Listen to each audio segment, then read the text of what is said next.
नमस्कार, बहुत बहुत स्वागत है आपका आदि टीवी पर। मैं हूं आपके साथ पारुल। आज बात करेंगे जानलेवा स्कूल का सफर। मध्य प्रदेश के कई शहरों में स्कूली बच्चों को ले जाने वाले वाहनों की फिटनेस सवालों के घेरे में है।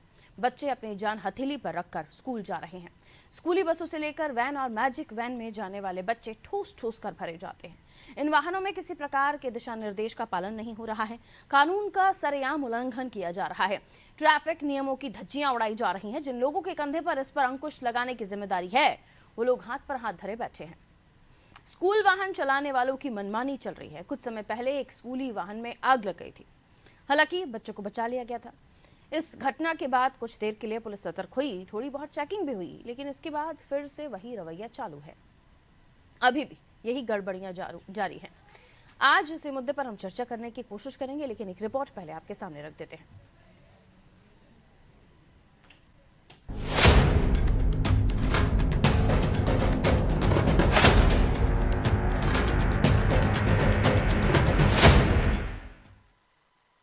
संचालकों की लापरवाही व चंद पैसों के लालच में मध्य प्रदेश में ज्यादातर स्कूली बच्चों को जान हथेली पर रखकर स्कूल का सफर तय करना पड़ रहा है। जिन वाहनों को स्कूल बस के रूप में प्रयोग किया जाता है, उनमें से ज्यादातर तय मानकों को पूरा नहीं करते। कहीं पर ऑटो तो कहीं पर पिकअप जैसे वाहनों को स्कूल वाहन के तौर पर प्रयोग किया जाता है। इन वाहनों में बच्चों को ठूस ठूस कर भरा जाता है। वाहनों में सफर कर रहे बच्चों के हाथ पांव बाहर ही लटकते रहते हैं, जिससे हादसे होने की आशंका रहती है। भोपाल में तो मैजिक वाहन के टूटे गेट्स को रस्सी से बांधकर उसमें क्षमता से ज्यादा स्कूली बच्चों को बैठाया जा रहा है। स्कूल के वाहनों में पैनिक बटन और फर्स्ट एड बॉक्स तक नहीं है। सुबह के समय व स्कूल की छुट्टी होने के बाद अक्सर ऐसे नजारे प्रदेश के शहरों की हर सड़क पर देखे जा सकते हैं।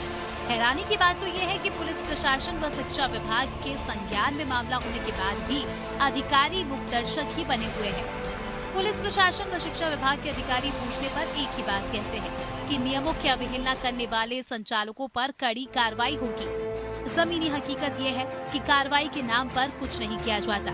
पुलिस व शिक्षा विभाग के अधिकारी स्कूल संचालक की लापरवाही से भी भली भांति वाकिफ है, जिसका फायदा उठाकर नियमों को ताक पर रखते हुए अवैध स्कूल वाहन चलाए जा रहे हैं। अवैध स्कूली वाहनों का प्रयोग करने में कई नामी गिरामी निजी स्कूल भी पीछे नहीं है।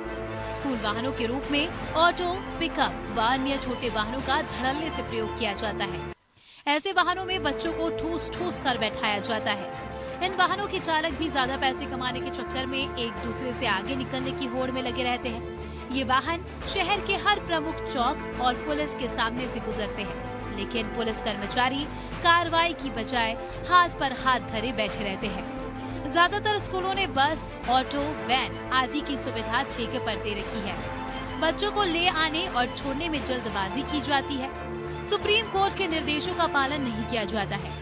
इसकी जानकारी ज्यादातर प्रिंसिपलों को होती है, लेकिन वो इस और तब तक ध्यान नहीं देते जब तक कोई बड़ा हादसा न हो। स्कूल में लगे ड्राइवर, उनके सहायक आदि की नियमित काउंसलिंग नहीं होती है।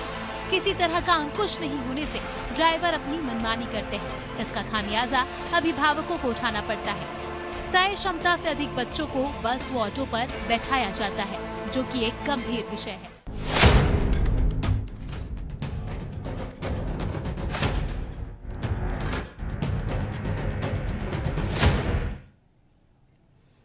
हाल ही में ऐसी कई घटनाएं सामने आ चुकी हैं और ताज़ा मामला इंदौर का सामने आया था। वो तो गनीमत रही कि बच्चे मौजूद नहीं थे, वरना अब कोई बड़ी अनहोनी हो जाती जिस तरह का वो घटनाक्रम निकलकर सामने आया था।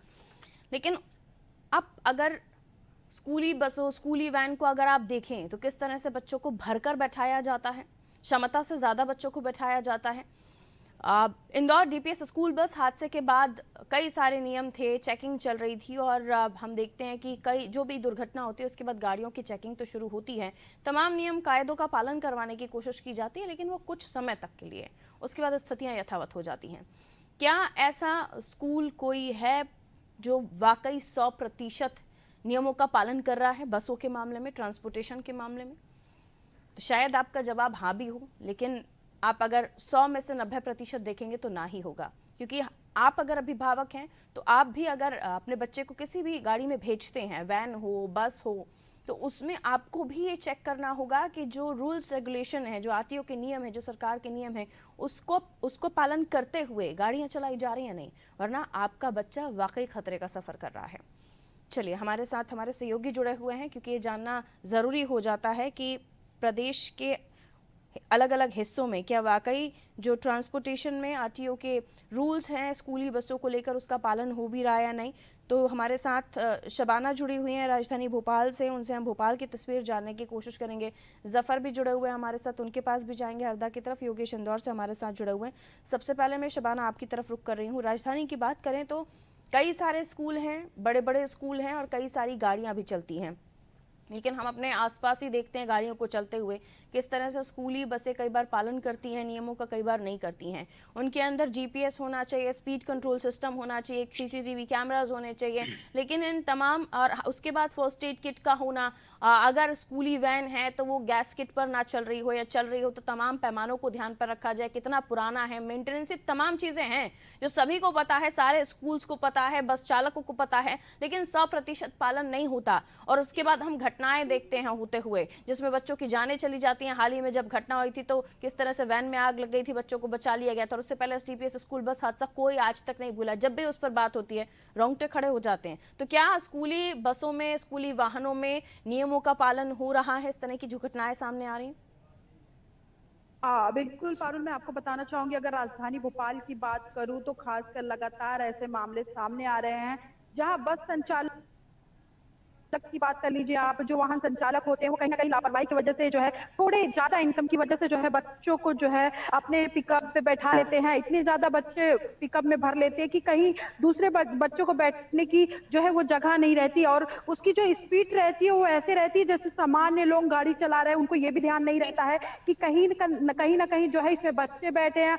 स्कूल बस में तो साफ तौर पर लिखा होता है कि हॉर्न धीरे बजाइए क्योंकि इसमें बच्चे बैठे, लेकिन पालन की अगर बात करें तो कहीं ना कहीं आदेश से कोई धज्जियां उड़ाते हुए यहाँ पर संचालक और स्कूल प्रबंधन नजर आते हैं। हालांकि स्कूल प्रबंधन का भी ये पावर होता है कि वो कहीं ना कहीं जो संचालक है, जो बस ड्राइवर है, जो बस के जो मालिक है, उनको ये निर्देश दे कि बच्चे बैठे यहाँ पे धीरे चलाइए या अन्य तरह की सुविधा रखिए, लेकिन कहीं ना कहीं लापरवाही देखने को मिलती है और इसका अंजाम जो है वो बच्चों को भुगतना पड़ता है। तो थोड़े पैसे ज्यादा इनकम के लिए जो है यहाँ पर लापरवाही करते हैं। हालांकि कई बार आपने जब कोई नया मामला सामने आता तो आपने देखा होगा अधिकारी निर्देश देते हैं, उस दौरान तुरंत कार्रवाई होती है और लगातार कहा जाता है कि कार्रवाई होगी, लेकिन 2-4 दिन बाद जज की तरह स्थिति हो जाती है और जो आने वाला समय रहता है वहां पर आगे ऐसे ही देखने को मिलता है। जब कुछ घटना होती है उसके बाद जो है प्रशासन भी यहाँ पर अलर्ट होता है, स्कूल प्रबंधन भी अलर्ट होता है। आपने कई मामले ऐसे देखोगे, लेकिन इसके बाद स्थिति जो है वैसी की वैसी रह जाती है। आने वाले जो समय रहता है, आने वाले जो बच्चे रहते हैं वो परेशान हो जाते हैं, क्योंकि देखिए आप पिकअप वाहन जो होता है, आप बस की बात कर लीजिए, उसमें जगह जो होती है, सीट होती है, वो कहीं ना कहीं एक कम से कम होती है, जितने बच्चे बैठ सके उतनों को ही बैठाना चाहिए। लेकिन यहाँ पर देखने को मिलता है, चाहे आप कॉलेज बसों की बात कर लें, यहाँ पर बच्चे खड़े होकर भी जो है सफर करते हैं। तो कहीं ना कहीं अपने आप में ये बड़ी लापरवाही है और स्कूल प्रबंधन की बात करें, प्रशासन की बात करें, इस पर ध्यान देना चाहिए। लेकिन कई बार ये नजारा देखने को मिलता है, जब कोई हादसा होता है तो प्रशासन तो लगातार काम करता ही है या सरकार आदेश दे देती है कि आगे से ऐसा नहीं हो, लेकिन आने वाला जो समय है वो बताता है कि अभी भी जो है प्रशासन अलर्ट नहीं है और लगातार उसी तरीके के मामले जो है लगातार देखने को मिलते हैं। बार बार जब घटनाएं सामने आ रही हैं तो लापरवाही हो रही है, कहीं कोई चूक तो हो रही है, ये कहा जा सकता है। बहुत बहुत शुक्रिया शबाना, क्योंकि मुझे बताया गया है कि आपको अब इम्पोर्टेंट कवरेज के लिए निकलना है। तो थैंक यू सो मच हमारे साथ जुड़ने के लिए और जानकारी देने के लिए। और अब हम इंदौर की तरफ रुख कर लेते हैं। योगेश हमारे साथ बने हुए हैं। हाल ही में जिस घटना का मैं जिक्र कर रही थी उसके बारे में योगेश ने भी अपडेट्स दिए थे और उसके बाद अब वहाँ पर स्थितियाँ गंभीर हो चली हैं। वहाँ पर जो परिजन हैं वो काफ़ी नाराज़ नज़र आ रहे हैं, आक्रोशित नज़र आ रहे हैं। बहरहाल, लेकिन हम स्कूल बसेस की, स्कूल ट्रांसपोर्टेशन की बात करें या कई सारी बड़े बच्चे जो होते हैं 10th-12th के, वो अपना पर्सनली सेल्फ जाने की कोशिश करते हैं, तो मैजिक वैन या छोटे ऑटो इनका सहारा लेते हैं और फिर कई बार उसमें रश होता है, ज़्यादा लोगों का बैठना होता है, तो ये बच्चे खड़े होकर भी जाना ठीक समझ लेते हैं क्योंकि इन्हें भी टाइम पर पहुंचना होता है। तो ऐसे कई सारी घटनाएं हैं। स्कूल बसों की बात करें तो नियमों का पालन कितना होता है वो हमने फिर इस घटना के माध्यम से देख लिया, और ड्राइवर कितने ट्रेंड होते हैं इस पर भी सवाल खड़ा होता है। कितना पालन हो रहा है स्कूल ट्रांसपोर्टेशन में, और क्यों ना कहें हम इस तरह की घटनाएं आने के बाद कि क्या वाकई बच्चे खतरे का सफ़र नहीं कर रहे हैं, जान जोखिम में डालकर सफ़र नहीं कर रहे हैं? देखिए पारुल, डीपीएस हादसा देश भर के लोगों के जहन में आज भी है। बिल्कुल। इंदौर में वो हादसा हुआ था और आज पूरे एक साल में, यानी कि जनवरी में पूरे 6 साल हो चुके उस हादसे को। उसके बाद में बहुत सख्ती से मध्य प्रदेश में इन स्कूली बसों को लेकर अभियान चलाया गया था। कुछ समय तक ये अभियान चला, सख्ती भी दिखाई गई, लेकिन धीरे धीरे आखिरकार जो सरकारी ढर्रा है वो अपने वापस उसी मुकाम पर आकर खड़ा हो गया था। अभी हम बात करें तो जो पिछले कुछ दिन पहले हादसा हुआ, वो स्कूली बस जो टर्न लेते टाइम रफ्तार में थी और वो एकदम से अपना संतुलन खो बैठी और एक दुकान में घुस गई, जिसमें एक युवक की मौत हो गई और एक गंभीर रूप से घायल हो गया। इसके अलावा हम बताएं तो डीपीएस हादसे के बाद भी डीपीएस स्कूल प्रबंधन ने कभी कोई सख्ती से किसी भी अपनी बसों को लेकर कड़ाई नहीं दिखाई है। क्योंकि हम बताएं तो पिछले 6 दिन पहले एक डीजल टैंक जो है स्कूली बस से, डीपीएस की स्कूल बस से डीजल टैंक गिर गया था। यानी कि डीजल टैंक को गिर गया था, अगर वो रगड़ खाता या कोई चिंगारी निकलती तो डीजल टैंक फट जाता तो बड़ा हादसा हो सकता था। कुछ अक्टूबर माह में जाम गेट पर एक स्कूली बस के दुर्घटनाग्रस्त हो गई, जिसके दौरान एक स्कूली बच्चे का हाथ उखड़ गया था। यानी कि इंदौर शहर में जो है स्कूली बसों के हादसों में कोई कमी देखी नहीं जा रही है और कोई भी प्रशासन जो है इस तरह से सख्ती नहीं दिखा पा रहा है। हम आपको पता है इसका सबसे बड़ा कारण ये है कि स्कूली बसों की जांच नहीं होती। थोड़े दिन तक अभी जैसे कलेक्टर आशीष सिंह आए हैं, उन्होंने परिवहन विभाग को इस काम से लगा है, फिटनेस टेस्ट किया जा रहा है, स्कूली बसों को जांच किया। तो ये सिर्फ औपचारिकता है, यानी कुछ दिनों तक चलेगा, फिर वापस वही सड़कों पर उसी तरह की बसें चलना शुरू हो जाएगी। हम आपको बता दें कि आपने बात करी रिक्शा की और अन्य मैजिक और अन्य वाहनों के, छोटे वाहन। अब क्या है, इलेक्ट्रिक वाहन भी चल पड़े, यानी कि जो छोटे इलेक्ट्रिक ई रिक्शा हो गया वो भी चल पड़े, तो उसमें भी स्कूली बस में बच्चा है। उन ई रिक्शाओं की सबसे बड़ी हम आपको ड्रॉबैक बताएं कि वो वाहन हल्के होते हैं, यानी कि बहुत जल्दी से स्पीड भी पकड़ लेते हैं और बहुत जल्दी टर्न भी होते हैं, तो वो पलटने की आशंका हो जाती है। अभी कुछ दिनों पहले एक ई रिक्शा पलट गया था रास्ते चलते हुए, कोई बड़ा हादसा नहीं हुआ। लेकिन इस तरह की जो परिवहन विभाग को इस तरह के छोटे वाहनों पर भी सख्ती दिखाना चाहिए कि छोटे वाहनों को परमिशन है कि नहीं है। एक में बैठने की संख्या की जो अनुमति 3 की होती है, लेकिन वो पटिया लगा के 6 बिठा लेते हैं, आगे ड्राइवर के पास भी बिठा लेते हैं। तो जब ये नियम है, कड़ाई से नियम पालन है कि ड्राइवर के पास कोई सवारी नहीं बैठी जाएगी या पीछे 3 सवारी के अलावा कोई नहीं तो बैठेगा, आखिर क्यों नियमों का पालन नहीं हो रहा है, सवाल ये भी है ना। कौन से वो अधिकारी हैं जो इन तमाम चीज़ों की अनदेखी कर रहे हैं।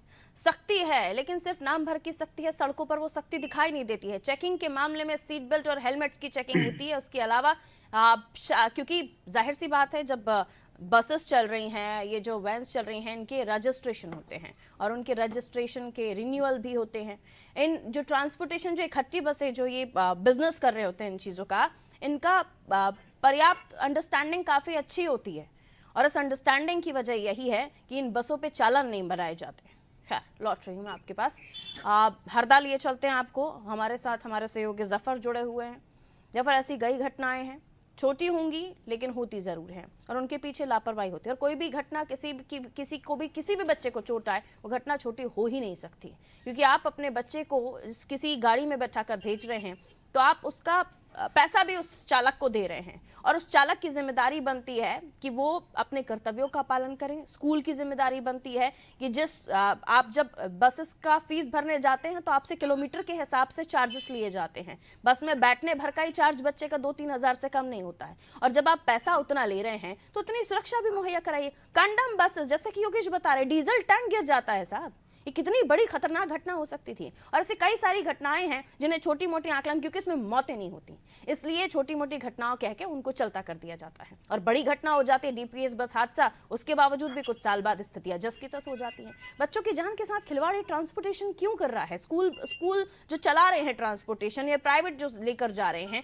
उनके लिए नियम होने ही चाहिए और उनका पालन होता नहीं।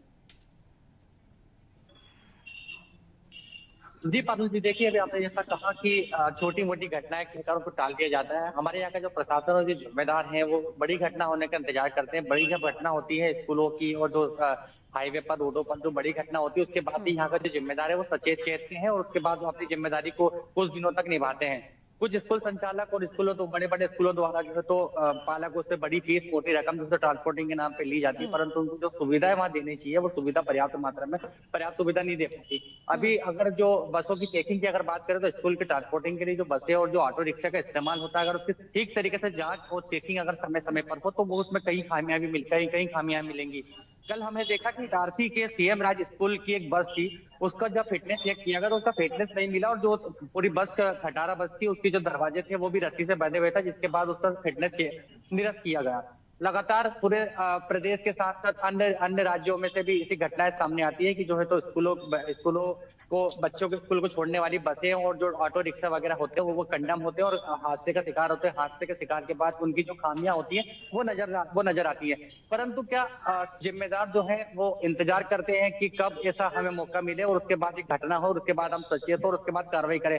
कार्रवाई भी करते हैं, परंतु जो लगातार जो कार्रवाई होना चाहिए वो नहीं होती। कुछ समय के लिए कार्रवाई होती है और उसके बाद वो अपने अपने कारों में व्यस्त हो जाके फिर अपने हाथों पे हाथ रखकर बैठ जाते हैं। अगर लगातार ऐसे बसों पर और ऐसी जगहों पर अगर ऐसी स्कूल की जो बसें होती हैं और स्कूल को लाने ले जाने के जो बच्चों को कार्य करती है उन पर अगर कार्रवाई की जाए तो ये लोग जो अपनी मनमर्जी चलाते हैं और मनमर्जी से कार्य करते हैं उनमें कहीं ना कहीं लगाम लगाई जा सकती है। आज भी देखा जाए कि कई बसों के अंदर अपने फर्स्ट एड बॉक्स, जो मेडिकल बॉक्स होता है वो वहां मौजूद नहीं होता, अग्निशमन यंत्र वहां लगना चाहिए वो वहां नहीं लगता है। कई बसों के अंदर तो कंडक्टर ही मौजूद नहीं होते। अभी तो लोग अब ज्यादातर जो है तो बसों के अलावा स्कूलों ने ऑटो रिक्शा को हायर करके रखा। ऑटो रिक्शा से जो है तो बच्चों को ढोने का काम घर से स्कूल और स्कूल से घर लाने का काम किया जाता है, जिसमें देखा जाता है कि क्षमता से अधिक मात्रा में जो है तो बच्चों को बिठाया जाता है। कई बार तो बच्चों को पीछे जो ट्राला होता है बैग सामान रखने का, लगेज रखने का, वहां पर भी ऑटो रिक्शा में बच्चों को बिठाया जाता है और उनके जो बस्ते होते हैं वो बाजू में टांग दिए जाते हैं, जिसके कारण बाइक सवार जो होते हैं वो रास्ते से निकलते हैं, उनकी ये बाइक सब उसमें अपनी उलझ जाती है आंखों और वो से अभिभावक भी गिर देख जाते रहे हैं। होते हैं, जी पारुल जी।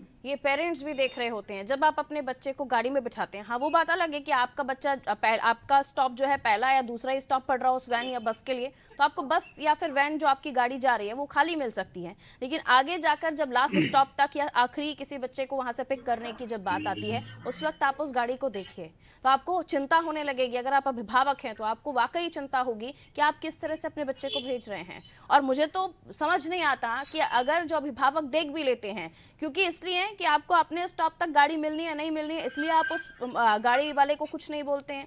कई बार कई वजहें होती हैं जो अभिभावक चाहकर भी नहीं बोलते हैं या फिर बोलना नहीं चाहते हैं। अगर वही आवाज उठाने लगे तो गाड़ियों का मेंटेनेंस करना मजबूरी हो जाएगी, स्कूलों की भी और ट्रांसपोर्टेशन वालों की। ओमेवाड़ा आपके क्षेत्र में ऐसी कैसी कौन सी बसें हैं, गाड़ियां हैं, स्कूल है जो इस तरह से लापरवाही कर रहे हैं, बच्चों की जान के साथ खिलवाड़? क्योंकि जब हम गाड़ियों की बात करते हैं तो बाहर से तो रंग रोगन बहुत अच्छा दिखेगा आपको, लेकिन उस बस में जाकर आप बैठते हैं तो उस आवाज से समझ में आ जाता है कि उस बस में कितना काम हो सकता है, कितनी वो बस सुरक्षित है या कितनी वो गाड़ी सुरक्षित है। जी पारुल, बात करना चाहूंगा पूरे शाजापुर जिले की। तो कहीं ना कहीं जिले में बड़ी घटनाएं घट चुकी है। पहले भी अगले साल भी एक घटना काफी घटी थी, एक स्कूल की बस से खाई में गिर गई थी जिसका फिटनेस चेक किया गया था, ना तो कागज चेक थे ना फिटनेस। ऐसी कई घटनाओं को अंजाम दे रहे हैं निजी स्कूल संचालक, क्योंकि जो घटनाएं घटती है वो प्रशासन और शिक्षा विभाग की मिली भगत से घटती है। उसके जिम्मेदार पालक भी रहते हैं, क्योंकि कई भी पालक इग्नोर करते हैं अपने बच्चों को, जवाबदारी से स्कूल भेजते हैं। कई ऑटो संचालक ऐसे हैं कि ओवरलोड करके धड़ल्ले से भगाते हैं बाजार में।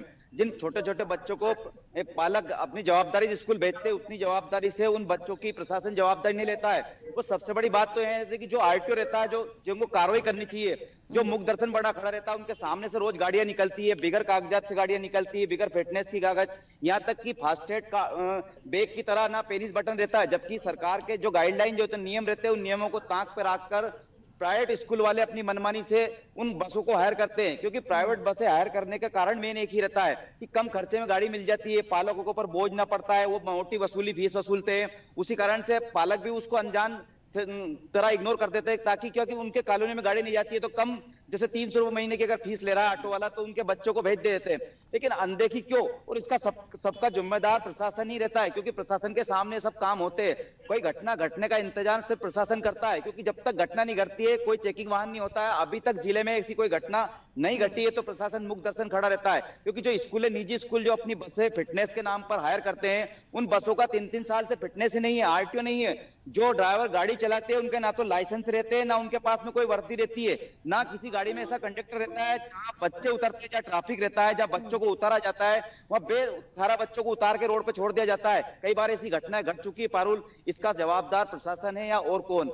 इसका जवाबदार कौन? आगे कार्रवाई क्यों नहीं हो पा रही? सबसे बड़ी बात यह है। ये अच्छा कहा आपने कि कुछ घटनाएं ऐसी भी सामने आई थी, मुझे याद नहीं आ रहा है कि वो कौन सी जगह से वो घटना थी, लेकिन ऐसी भी एक घटना सामने आई थी जो आप जिक्र कर रहे हैं कि बच्चे को उतार दिया गया स्टॉप पे, उसको घर के दरवाजे तक भी नहीं छोड़ा गया, जबकि मुश्किल से 2-3 कदम ही उसको चलना था। अगर वो कंडक्टर उतार के उसको उसके दरवाजे तक कर देता तो शायद वो बच्चे को प्रॉब्लम नहीं होती, लेकिन उसकी बच्चे को चोटें आई तो उसकी शायद मृत्यु भी हुई थी, अगर मैं गलत नहीं हूँ तो ऐसी भी घटनाएं सामने आती हैं। ये लापरवाहियां हैं, और ये लापरवाही के साथ साथ गैर जिम्मेदाराना रवैया, क्योंकि इनको कोई बोलने वाला होता नहीं है, क्योंकि इनका कोई चालान कटना नहीं है, इनका कोई फाइन चार्ज होता नहीं है, इनका हेलमेट चेक नहीं हो रहा है, इनका सीट बेल्ट चेक नहीं हो रहा, और 10 बस अगर आरटीओ जा रही हैं वहां पर इनका फिटनेस चेक हो रहा है, तो 10 बस में अगर एक आध बस को छोड़ भी देंगे तो शायद चल जाएगा, ऐसा सोचते होंगे शायद। वरना अगर सख्ती करें तो हर बस का फिटनेस भी प्रॉपर हो, हर बस में जिम्मेदारी भी तय की जाए। और फिर जब आप प्राइवेट स्कूलों की बात कीजिए तो प्राइवेट स्कूलों में ये भी होता है कि साहब आप बाहर का कोई जो गाड़ी है वो आपका बच्चा नहीं छोड़ने आएगा, या तो आप खुद आ जाइए, आप पेरेंट है तो, या तो आप स्कूल का ट्रांसपोर्टेशन लीजिए। तो ये मनमानी भी स्कूलों की है, इस पर भी ध्यान देने की आवश्यकता है। चलिए, बहुत बहुत शुक्रिया आप सभी का हमारे साथ जुड़ने के लिए। तो कई सारे स्कूल हादसे हैं, कई सारी घटनाएं हैं जो होती हैं, और उनके पीछे वजह है लापरवाही, उनके पीछे वजह है गैर जिम्मेदाराना रवैया, उनके पीछे वजह है सही समय पर नहीं हो रही चेकिंग। क्या बस का मेंटेनेंस फिट है? क्या बस बच्चों को ले जाने के लायक है? या जिस स्कूल वैन में, जिस गाड़ी में बच्चों को भरकर ले जाया जा रहा है, उसमें सुरक्षा के पैमानों को ध्यान में रखा जा रहा है? कई सारी चीज़ें हैं जो होती हैं, गैस किट पर चलाई जा रही हैं गाड़ियां, और कई बार आग लग जाती है गाड़ियों में। ऐसी भी घटनाएं सामने आ चुकी हैं। हाल ही की जो घटना थी जिसमें बच्चे तो सुरक्षित रहे लेकिन वैन चली। बसों की बात करें तो जैसे हमारे सहयोगी बता रहे थे, रस्सी से गेट बंधा हुआ है बस का, उस बस का मेंटेनेंस क्या होगा? इंदौर में एक बस में, चलती बस में डीजल टैंक गिर जाता है, आप सोचिए कितनी बड़ी घटना हो सकती थी। तो इसलिए हम ये पूछ रहे हैं आप अभिभावकों से भी कि क्या आपका बच्चा स्कूल जाते वक्त जानलेवा स्कूल का सफर तो नहीं कर रहा है? आप भी जागरूक हों, ये पता कीजिए कि जिस गाड़ी में आपका बच्चा जा रहा है वो प्रॉपरली उसका मेंटेनेंस चेक हुआ है, नहीं हुआ है, वो अंदर से कंडम तो नहीं है, बाहर से तो रंग रोगन किया है, अच्छी खासी नहीं दिख रही है, लेकिन अंदर से कंडम तो नहीं है। चलाने वाले लोग कितने जिम्मेदार हैं, कितने ट्रेंड है, ये आपका अधिकार है, क्योंकि आप अपने बच्चे को भेज रहे हैं और उसकी फीस भी, उस ट्रांसपोर्टेशन की फीस भी दे रहे हैं। ध्यान रखिए, अपने बच्चे का ख्याल रखिए, इन छोटी छोटी बातों को ध्यान में रखिए, कहीं ऐसा ना हो कि कोई दुर्घटना या बड़ी घटना हो जाए। उससे पहले सतर्क रहने की जरूरत है, थोड़ी सी जिम्मेदारी निभाने की जरूरत है। दीजिए इजाजत, रखिए अपना ख्याल। नमस्कार।